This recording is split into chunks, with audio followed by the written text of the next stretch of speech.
The text message from my sister Madison made my coffee taste bitter. I'm hosting my retreat starting Wednesday. Dad already gave me the final approval. I stared at my phone screen reading those words 3 times before the implications hit me. My $3.5 million Lake Tahoe smart home wasn't some family vacation rental. I reached for my laptop and opened my security dashboard. The lockdown protocol was scheduled and activated for Wednesday morning codes, deleted magnetic locks, engaged silent alarms on. When she arrived, Madison would discover her brother wasn't the pushover she remembered. 3 years ago, when I sold my cybersecurity startup for $47 million at age 32, I thought my biggest challenge would be managing sudden wealth. I was wrong. The real challenge was managing family expectations that came with it. The Lake Tahoe property represented my dream investment. Perched on 2 acres of pristine shoreline, the contemporary glass and steel structure featured floor-to-ceiling windows overlooking crystal blue water. Smart home technology controlled everything from temperature to lighting, while military-grade security systems protected both the property and my privacy.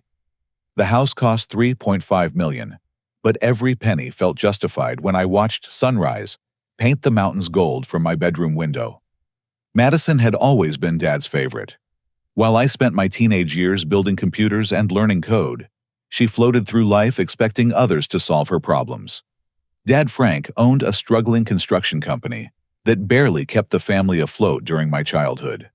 When Madison wanted dance lessons, somehow money appeared. When she needed a car for college, Dad took a second mortgage. When her first business venture failed, family savings covered her debts. The pattern continued into adulthood. Madison's wellness coaching business existed primarily on social media, where she posted inspirational quotes between vacation photos. Her income remained mysteriously inconsistent, but she always managed expensive retreats and designer clothing. Family gatherings inevitably included subtle hints about my responsibility to help my sister succeed. My girlfriend Jessica had warned me about setting boundaries. During our 6-month relationship, she witnessed enough family dynamics to spot the manipulation tactics I'd grown blind to accepting. Your sister treats your success like community property, Jessica observed after our last family dinner. And your father enables it by making you feel guilty for having boundaries. Her words stung because they rang true. Dad's phone calls always followed the same script. Madison needed help. Family comes first. Successful people have obligations to lift others up. The guilt worked every time until now. Last Tuesday, Dad called with urgent desperation in his voice. Madison's previous retreat venue had fallen through just days before her scheduled event. 20 paying customers expected a luxury lakefront experience, and she'd already collected deposits. She needs this for her business. Steve, Dad pleaded. You've got that big house just sitting empty most weekends. Family helps family. I explained that the Tahoe house contained sensitive computer equipment and wasn't designed for group events. The smart home systems required careful calibration, and insurance policies didn't cover commercial activities. You're overthinking this, Dad dismissed. It's just for one weekend. Madison knows how to be responsible with other people's property. That statement proved laughably false within hours. Jessica and I were having dinner when Madison's social media posts started appearing on our feeds. Professional graphics advertised her exclusive lakefront wellness retreat with photos of my house's interior spaces. The event description promised luxury accommodations at a private Lake Tahoe estate for $200 per person. She's already marketing your house, Jessica said, showing me her phone screen. Look at the timestamp. She posted this 3 hours before your dad called. My stomach dropped as I scrolled through the comments. 23 people had confirmed attendance, sharing excitement about the amazing location and once-in-a-lifetime experience. Madison was advertising my property as confirmed venue before I'd agreed to anything. The final post made my hands shake with anger. Madison had shared interior photos from our family Christmas gathering, showcasing my home's modern design and lakefront views. The caption read, "Can't wait to share this incredible space with my amazing retreat family." Sometimes the universe provides exactly what we need when we need it most. Sleep came in restless fragments that night. By morning, I'd made a decision to investigate exactly what Madison was planning. Her social media presence painted a picture of a thriving wellness business, but something felt calculated about the timing and presentation. A deeper dive into her online activities revealed disturbing patterns. Customer reviews for previous retreats told stories of last-minute cancellations, substandard accommodations, and refused refunds. One particularly detailed complaint described a weekend event where Madison promised luxury mountain lodge accommodations, but delivered participants to a rundown motel with no amenities. The most concerning discovery came when I contacted Patricia Williams, owner of Pine Ridge Resort, where Madison's previous event was supposed to happen. Patricia's voice carried exhausted frustration when I explained my connection to Madison. "Your sister left us with $8,000 in damages and unpaid fees," Patricia revealed. "She brought 30 people to a venue designed for 15, then demanded we provide services not included in her contract. When we asked her to leave, she threatened legal action and posted negative reviews online." Patricia's description of Madison's behavior matched patterns I'd overlooked for years. My sister had perfected the art of making her problems everyone else's emergencies, then playing victim when consequences arrived. The investigation took a darker turn when Patricia mentioned Madison's business partner. Troy Henderson had called Pine Ridge multiple times, asking detailed questions about insurance coverage and liability policies. His questions focused specifically on property damage protection and guest injury protocols. "Something about their operation felt predatory," Patricia continued, "like they were planning problems instead of preventing them." That evening, I reviewed my home security footage from the past month. The system automatically archived all exterior camera feeds, creating a comprehensive record of property activity. What I found made my blood run cold. 2 weeks ago, Madison and an unknown male had driven slowly past my house 3 times. On the second pass, the passenger held up a phone camera clearly recording the property layout. The third pass lasted longer, with both occupants appearing to take notes. Jessica arrived during my security review, bringing takeout dinner and moral support. Her background in corporate law made her naturally suspicious of suspicious behavior. "They were casing your house," she said bluntly, watching the footage replay. "This isn't about a wellness retreat. This is about establishing some kind of claim on your property." Her theory gained credibility when I found Madison's Christmas photos posted online. Interior shots of my house appeared across multiple social media platforms, with captions suggesting familiarity and ownership. Comments from friends expressed amazement at Madison's beautiful home and congratulated her on living the dream. Madison had never corrected these assumptions. Instead, she cultivated an image of lakefront property ownership that supported her business marketing. My house had become a prop in her professional fantasy. Dad's second call came Thursday evening, his tone noticeably more aggressive than the first conversation. The pleasantries disappeared quickly, replaced by demands disguised as family obligations.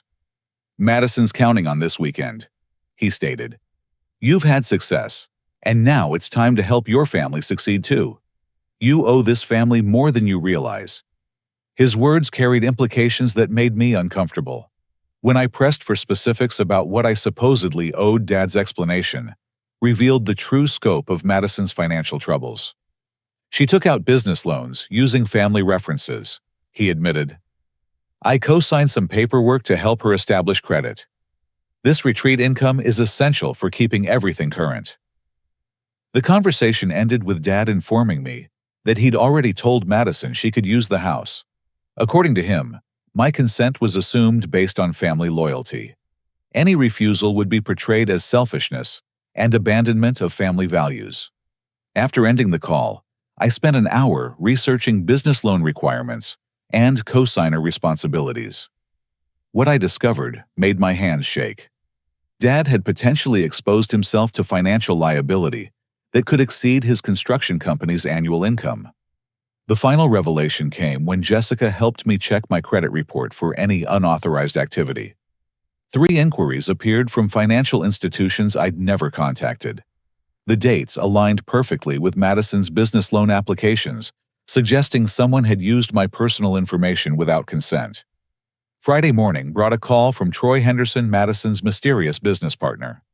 His voice carried the smooth confidence of a professional salesman, but his questions revealed knowledge about my property that felt invasive. Madison mentioned you've got comprehensive insurance coverage. He began. We want to make sure our event liability aligns with your homeowner's policy. Can you provide your carrier information and policy limits? I ended the call without providing any information, but Troy's knowledge of my insurance situation suggested research beyond normal guest preparation.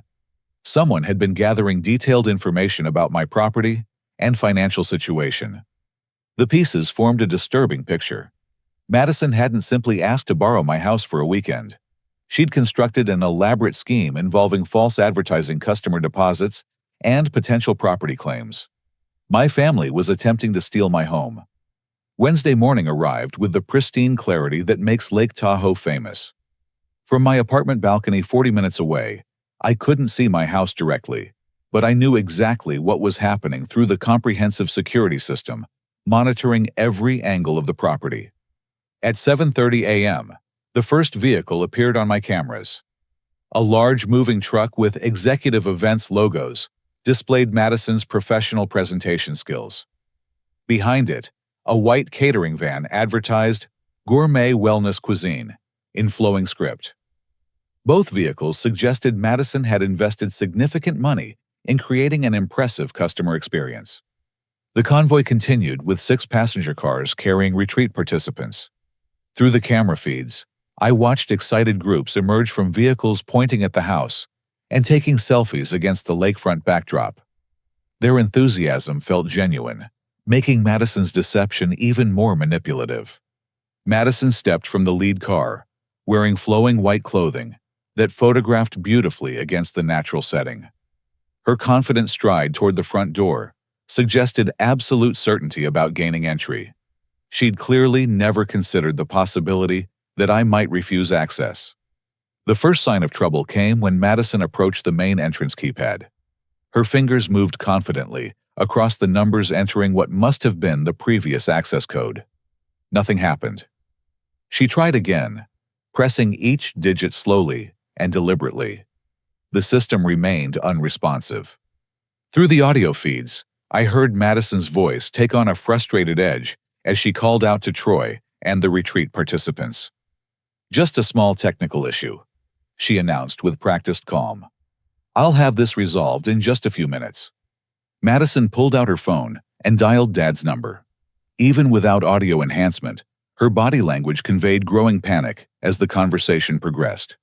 She gestured emphatically at the house, then at the growing crowd of paying customers who'd driven hours for this experience.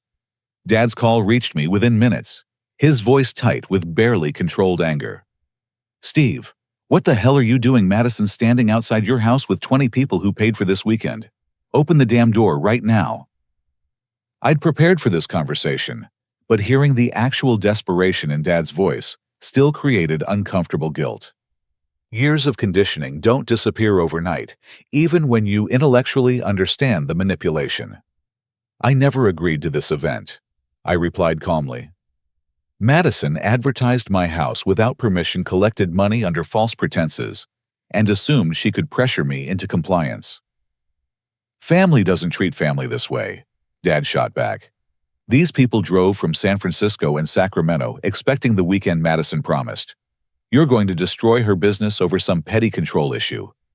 Through my security cameras, I watched Madison's professional composure begin cracking. Retreat participants clustered in small groups, checking phones and pointing at the locked house. Several people approached Madison with obvious questions about the delay. The situation deteriorated quickly from there. Madison attempted to access the garage, using an old remote control that no longer functioned with the updated system. She tried windows looking for unlocked access points that didn't exist. Her white wellness outfit became dusty and disheveled, as desperation drove increasingly frantic behavior. Troy emerged from the moving truck carrying expensive-looking sound equipment, clearly planning to set up inside the house. When he realized entry was impossible, his conversation with Madison became visibly heated. Through the camera angles, their body language suggested arguments about money expectations and backup plans that didn't exist. The retreat participants' patience wore thin, as minutes stretched into hours. Several groups returned to their cars' engines running, while they made phone calls that probably involved demanding immediate refunds. Others approached Madison directly, their gestures indicating frustration with the unexplained delay. Madison's phone remained pressed to her ear as she made increasingly desperate calls. I assumed she was contacting Dad, then possibly other family members searching for someone who could pressure me into providing access. The catering van driver presented Madison with paperwork that required immediate signature and payment. From the driver's aggressive body language, delayed compensation wasn't acceptable. Madison's responses suggested she'd expected to resolve payment issues after gaining access to my house. By noon, the situation had become a public spectacle. My security system recorded cars driving slowly past the property as neighborhood curiosity attracted attention. Madison's retreat had become a roadside entertainment show, featuring stranded customers and escalating arguments. The breaking point came when Madison attempted to climb the decorative iron fence surrounding my pool area. Her flowing white outfit caught on the metal spikes, creating tears that destroyed her carefully cultivated image. More importantly, her weight triggered pressure sensors that automatically activated the property's silent alarm system. Within minutes, a Placer County Sheriff's deputy arrived to investigate the security system alert. Deputy Rodriguez approached the scene with professional caution, clearly unsure what exactly he was responding to. Madison's explanation to the deputy involved claims about family property and technical difficulties with her regular access. Her story emphasized the emergency nature of the situation and the financial hardship her customers would experience if denied entry. Troy's interaction with law enforcement revealed his true character. Instead of supporting Madison's explanations, he began distancing himself from the situation, referring to her event and her property claims, while positioning himself as an innocent contractor. The retreat participants' mood shifted from frustrated to suspicious as they overheard conversations between Madison and the deputy. Several people demanded immediate explanations about the property access issues and began asking pointed questions about refund policies. Deputy Rodriguez requested documentation, proving Madison's legal right to access my property. Her responses became increasingly evasive as she failed to produce ownership papers, rental agreements, or written permission from me. The crisis reached its peak when Madison, growing desperate as customers demanded explanations, decided to force entry through a ground-level window. Her decision triggered multiple security protocols, simultaneously creating a cascade of consequences she hadn't anticipated. The window shattered with a sharp crack that echoed across the lake, activating every security system I'd installed. Floodlights blazed in broad daylight, while sirens wailed loud enough to wake the entire neighborhood. Madison's retreat transformed into a crime scene faster than anyone could have imagined. Deputy Rodriguez immediately called for backup, while drawing his weapon and ordering Madison to freeze. She stood halfway through the broken window frame, blood dripping from cuts on her forearms, where glass had sliced through her white outfit. "This is my family's house," Madison screamed over the sirens. "There's been a misunderstanding. I have permission to be here." Deputy Williams arrived within minutes, recognizing the address from previous fraud investigation reports in the upscale neighborhood. Lake Tahoe's wealthy residents had learned to be suspicious of unauthorized property claims, and law enforcement responded quickly to break-in attempts. Madison's arrest happened with efficient professionalism. The deputies handled her injuries with basic first aid, while explaining charges for breaking and entering property destruction and potential fraud. Her protests about family ownership meant nothing without documentation. I arrived at the scene 45 minutes later, having driven from my apartment as soon as the security alerts reached my phone. The sight of my property transformed into a disaster zone felt surreal and heartbreaking. Retreat participants surrounded Deputy Williams, demanding explanations about refund procedures and whether they had legal recourse against Madison's business. Their vacation weekend had become a fraud investigation, and several people mentioned contacting attorneys. Troy's behavior during the crisis revealed his true character. Instead of supporting Madison or attempting damage control, he focused entirely on protecting himself from legal liability.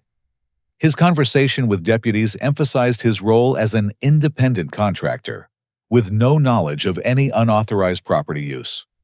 "She told me this was her family's house," Troy insisted. "I'm just providing sound equipment rental services. None of this is my responsibility." The expensive audio equipment remained loaded in his truck, unpaid and unreturned. Troy demanded immediate payment for his rental fees, threatening legal action against Madison when she couldn't produce the money. Dad's arrival created the most painful part of the entire crisis.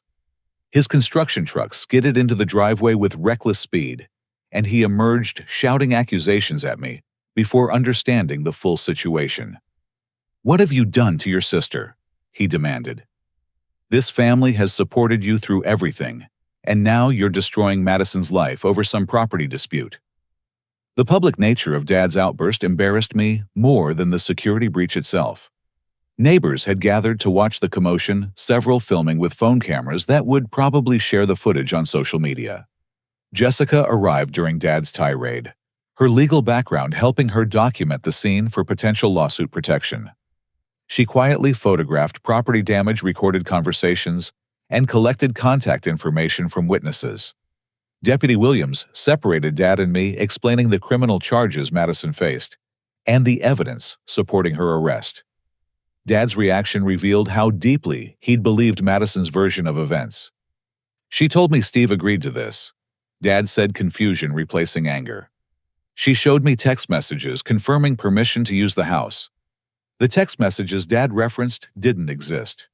Madison had either fabricated them or manipulated our previous conversations to support her false claims. Dad's trust in his daughter had made him an unwitting accomplice to her fraud. Madison's phone call from jail came 3 hours later, her voice small and desperate without the confident persona she usually projected. "Steve, this is all a huge misunderstanding," she pleaded. "I genuinely believed Dad had worked everything out with you. People make mistakes and family forgives family. Please drop the charges and help me pay back these customers." Her request revealed the true scope of her financial troubles. The retreat deposits she'd collected were already spent, leaving her unable to provide refunds without external help.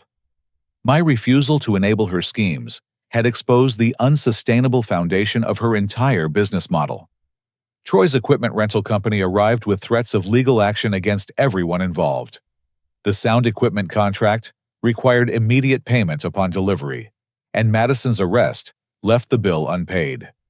The rental company's attorney mentioned filing liens against any property connected to the fraudulent event. The neighborhood spectacle attracted local news attention by evening. A reporter approached me with questions about family property disputes and domestic fraud investigations that threatened to make our private crisis into public entertainment. Jessica's legal advice proved invaluable during the media attention. She coached me on providing basic facts without speculating about Madison's motives or Dad's involvement. The goal was protecting my reputation while avoiding statements that might complicate the criminal case. Dad's conversation with Deputy Williams revealed disturbing details about Madison's planning process. She'd shown him detailed property layouts, insurance information, and financial projections that suggested extensive research into my house and personal finances. She knew everything about Steve's property, Dad admitted. Security systems, insurance policies, even the mortgage details. I thought Steve had shared all that information with her directly. The investigation expanded when deputies discovered Madison's phone contained photos of my property taken from multiple angles over several weeks. Her surveillance activities proved the retreat wasn't a spontaneous family request, but a calculated attempt to establish unauthorized property use. The evening concluded with me surveying damage to my dream house, while police finished their investigation. The broken window could be repaired, but the violation of trust and family betrayal created wounds that wouldn't heal quickly. Yet as I watched the last police car disappear down my driveway, I felt something unexpected relief. For the first time in years, I'd set a clear boundary with my family and enforced it despite guilt and pressure. Madison's arrest felt less like victory than like necessary self-defense. The following morning brought a phone call that changed everything. Caroline Fletcher, the attorney Jessica had recommended, possessed 25 years of experience handling white-collar crime and family fraud cases. Her initial questions revealed the serious legal implications of Madison's behavior. Identity theft, mail fraud, and wire fraud are federal crimes, Caroline explained during our first meeting. If your sister used your personal information for business loans or property claims, we're looking at potential felony charges that carry substantial prison time. Her investigation began with reviewing the business loan documents Dad had mentioned.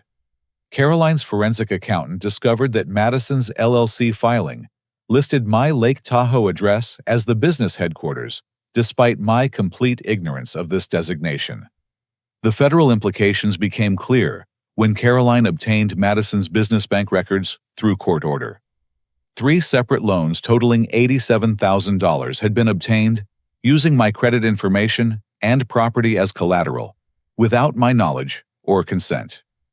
Your sister didn't just borrow your house, Caroline stated grimly. She stole your identity to finance her business operations. This is a systematic fraud scheme, not a family misunderstanding. Meanwhile, Madison's arrest had triggered investigations by the California Attorney General's office into her business practices. 7 customers from previous retreats filed official complaints describing similar patterns of false advertising, property misrepresentation, and refused refunds. The most damaging evidence emerged from Troy Henderson's cooperation with authorities. Facing potential charges himself, Troy provided text messages revealing Madison's detailed plans to establish an adverse possession claim on my property through extended occupancy. Once we get inside and set up operations, it becomes much harder for Steve to remove us. One message read, "Paying customers create legitimate business use, and family relationships complicate eviction procedures." Dad's financial exposure became clear when Caroline reviewed the co-signed loan documents. His construction company and personal residence served as collateral for Madison's business debts, creating potential bankruptcy if her schemes failed to generate promised income. The investigation revealed that Dad's involvement went beyond simple co-signing. Bank records showed he'd received monthly payments from Madison's business account, suggesting ongoing financial benefits from her fraudulent activities. Your father wasn't just an innocent victim, Caroline explained. He profited from your sister's identity theft, which makes him a potential accomplice under federal law. The discovery of recorded phone conversations added another layer of betrayal. Dad had secretly recorded our previous discussions about family financial responsibilities, editing snippets to create false evidence of my agreement to support Madison's business. These recordings were clearly intended for use in legal proceedings, Caroline noted. Your father was building a case to force your cooperation through litigation. The federal investigation expanded when bank fraud units discovered Madison's business had submitted false documentation to multiple lenders. Property appraisals listing my house as business collateral contained forged signatures and fabricated ownership claims. Insurance fraud charges followed when investigators learned Madison had filed false claims about previous retreat cancellations. She'd collected insurance payments for events that never had confirmed venues using the money to fund her Lake Tahoe scheme. Caroline's forensic accountant, Marcus Wong, traced Madison's money trail across 18 months of business operations. His analysis revealed a sophisticated Ponzi scheme, where new customer deposits funded refunds to previous customers, with Madison skimming profits while accumulating debt. Your sister was robbing Peter to pay Paul, Marcus explained. The retreat business was never profitable. It was just a mechanism for moving money between victims while maintaining the appearance of success. The scope of victims extended beyond retreat customers. Madison had convinced 3 investors to provide startup funding for her wellness business using false financial statements and fabricated property assets. Total investor losses exceeded $140,000. Dad's construction business faced regulatory investigation when authorities discovered he'd used my credit and reputation to secure contracts beyond his company's capabilities. Clients had paid premium prices, believing they were hiring the contractor connected to my tech industry success. The family betrayal deepened when investigators found evidence that Madison and Dad had researched similar property theft schemes against other successful family members in different states. My situation wasn't unique, but part of a pattern targeting relatives with valuable assets. Madison's cellmate at the county jail proved to be Janet Morrison, a former white-collar criminal serving time for real estate fraud. Janet's influence on Madison became apparent when Madison's attorney contacted Caroline about plea negotiations. "Your sister is ready to accept responsibility and provide full cooperation," Madison's public defender announced. "She understands the serious nature of these charges and wants to minimize harm to all family members." The plea negotiations revealed the true scope of Madison's criminal activities. In exchange for reduced sentences, she provided evidence against Troy and 2 other accomplices involved in property theft schemes across Northern California. Dad's separate attorney advised him to distance himself from Madison's case and focus on protecting his construction business from complete financial collapse. His cooperation with federal investigators would be essential for avoiding prison time. The media attention intensified when local news stations picked up the story of family fraud involving a tech millionaire and luxury Lake Tahoe property.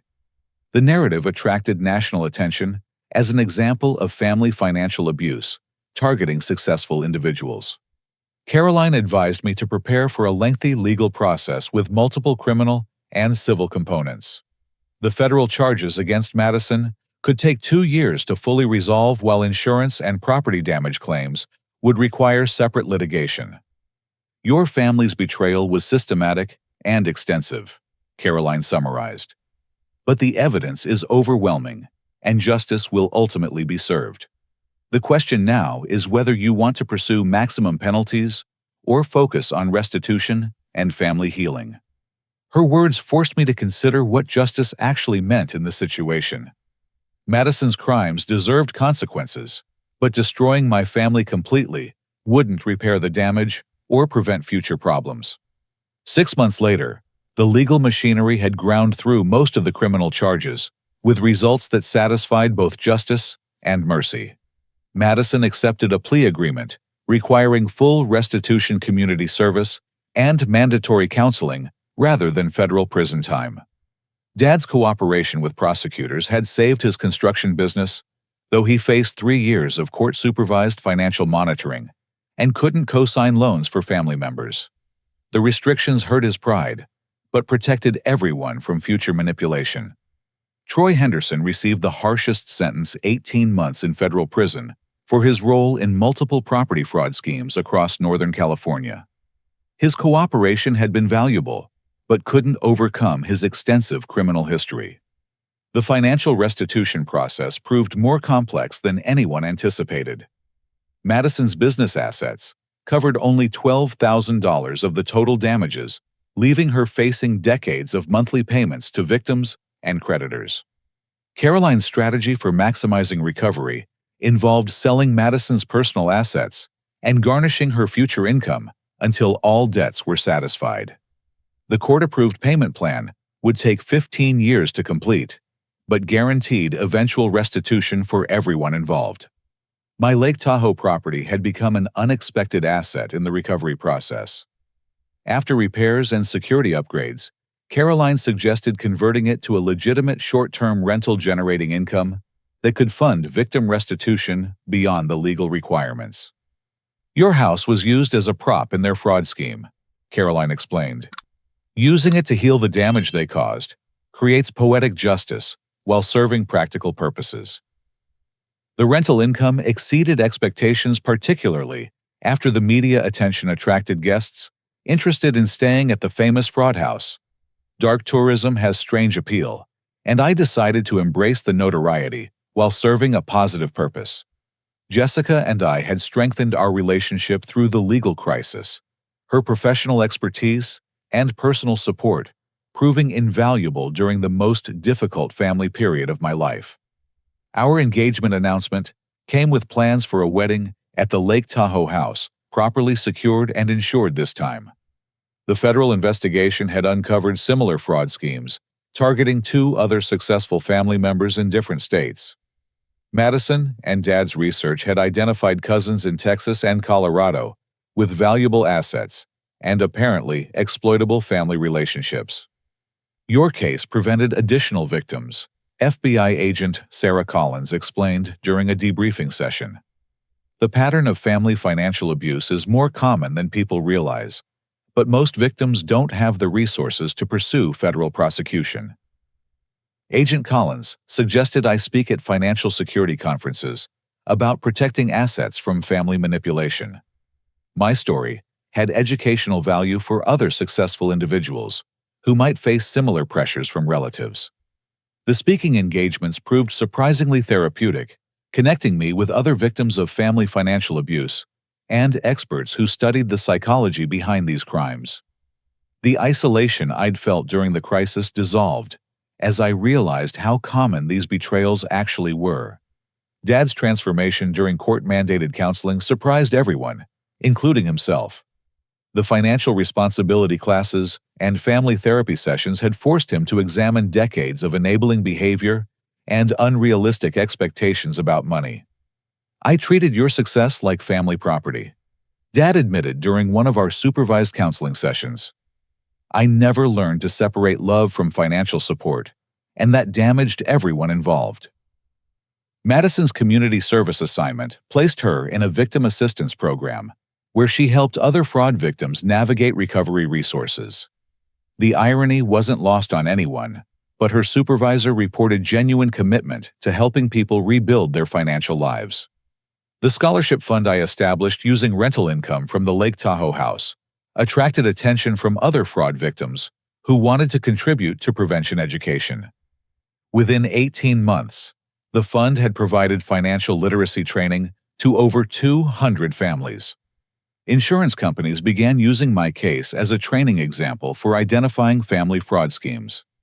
The comprehensive security system footage and financial documentation had created a perfect case study for investigating domestic financial crimes. Marcus Wong's forensic accounting work on Madison's business led to consulting opportunities with federal law enforcement agencies. His ability to trace complex money movements through family relationships proved valuable for other white-collar crime investigations. Caroline Fletcher used our case to develop legal precedents for family fraud prosecution, particularly regarding identity theft between relatives and property claims based on fabricated family agreements. Her work influenced legislation, strengthening protections for fraud victims. The neighborhood where my Lake Tahoe house sits implemented enhanced security protocols after learning about Madison's surveillance activities. Property owners invested in upgraded systems and information-sharing networks to prevent similar schemes. Local law enforcement developed new training programs for recognizing family fraud indicators after struggling with the complex relationships and emotions involved in my case. Officers learned to separate family dynamics from criminal behavior more effectively. The media attention eventually shifted from sensational headlines to serious discussions about family financial boundaries and the psychology of entitlement. Financial advisors began recommending my story to clients, navigating wealth and family relationship challenges. Troy's equipment rental company implemented new verification procedures requiring multiple forms of identification and property documentation before delivering expensive equipment to residential locations. Their policies became industry standards for preventing fraud. Madison's customers from the failed retreat eventually received full refunds through the restitution program, though their vacation weekend was permanently ruined. Several people expressed gratitude that the fraud was exposed before they invested more money in future events. Dad's construction business slowly rebuilt its reputation through transparent billing practices and careful client communication. His experience with fraud consequences made him hyper-vigilant about ethical business operations. The Pine Ridge Resort, where Madison had caused previous problems, received compensation for damages and lost revenue. Patricia Williams used the settlement to improve her property's security and guest verification procedures. Most surprisingly, the crisis had strengthened certain family relationships by forcing honest conversations about money boundaries and mutual respect. Extended family members who witnessed the consequences became much more careful about financial requests and clearer about their own limitations. The legal victory felt complete when Madison's final restitution payment arrived ahead of schedule.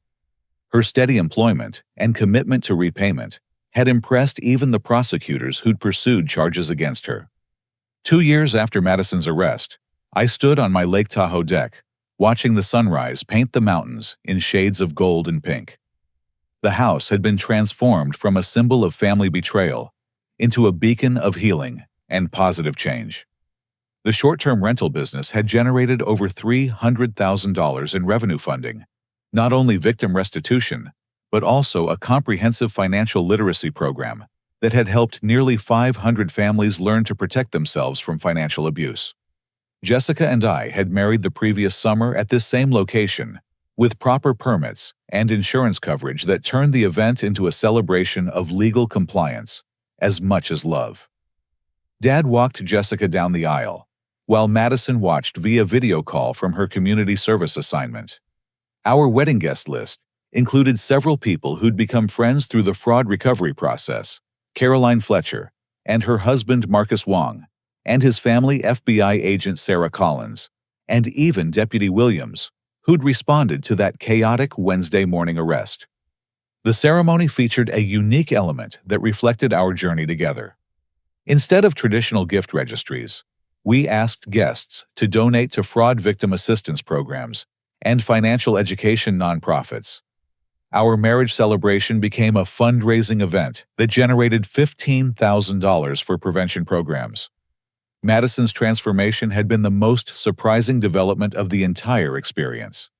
Her community service work with fraud victims had revealed genuine empathy and communication skills that flourished when directed toward helping rather than exploiting others. Her steady employment at a victim assistance nonprofit provided modest but honest income that allowed her to make restitution payments while building a sustainable lifestyle. The entitled young woman who'd tried to steal my house had evolved into someone who dedicated her life to helping others recover from similar violations. "I understand now how my behavior affected people," Madison told me during one of our monthly family dinners. "When you're desperate and entitled, you justify horrible actions by calling them family emergencies. I'm grateful you stopped me before I destroyed more lives."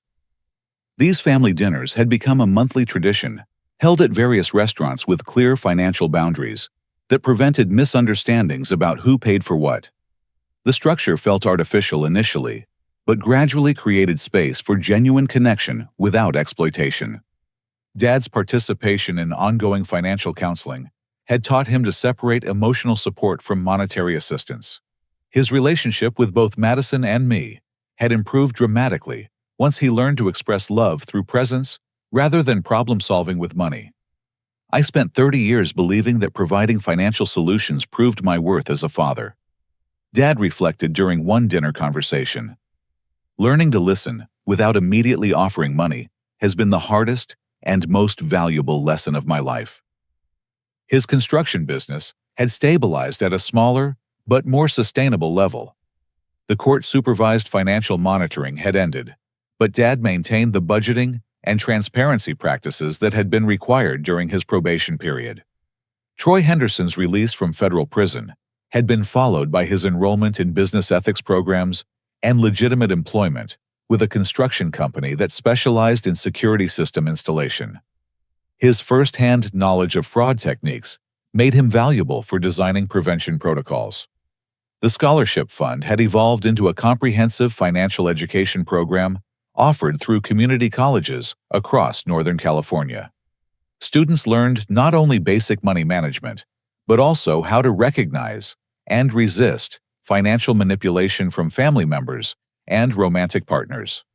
My speaking engagements at financial security conferences had connected me with researchers studying family fraud psychology and prevention strategies.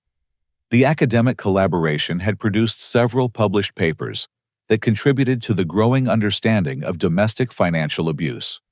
Jessica's legal practice had expanded to include family fraud cases, her expertise with my situation, making her a sought-after attorney for similar crimes. She'd successfully prosecuted 12 cases in the past year, recovering over $2 million for victims of family financial manipulation. The Lake Tahoe house had become a destination for financial education retreats, where fraud victims learned recovery strategies while enjoying the peaceful setting. The irony of hosting legitimate wellness events at the site of Madison's failed fraud created a sense of healing and redemption. Property security upgrades had transformed my house into a model for residential fraud prevention. Technology companies used the system as a demonstration site for showing how integrated security could protect both physical assets and personal privacy from family manipulation. Local law enforcement agencies regularly brought new officers to tour the property and learn about family fraud investigation techniques. The comprehensive documentation from Madison's case had become a training resource for recognizing similar schemes in other communities. The Neighborhood Watch program established after Madison's arrest had prevented 3 attempted property fraud schemes targeting other wealthy residents. Homeowners had learned to verify family claims and document suspicious behavior before problems escalated to criminal levels. Caroline Fletcher had been promoted to partner in her law firm, largely based on the precedent-setting legal work accomplished during my case. Her expertise in family fraud prosecution had attracted clients from across the country seeking justice for similar betrayals. Marcus Wong had established a forensic accounting consultancy, specializing in family financial crimes. His ability to trace money through complex family relationships had become essential for prosecutors handling domestic fraud cases involving wealthy families. The Victim Assistance Program where Madison worked had expanded to serve 3 additional counties, funded partly by restitution payments from her case and similar prosecutions. Her supervisor credited Madison's first-hand knowledge of fraud psychology with improving their counseling effectiveness. Media coverage of our family's recovery had shifted from sensational headlines to thoughtful examinations of financial boundaries and family relationships. Financial advisors began recommending our story to clients struggling with wealth and family dynamics. Insurance companies had updated their policies based on lessons learned from my case, offering enhanced protection against family fraud and identity theft.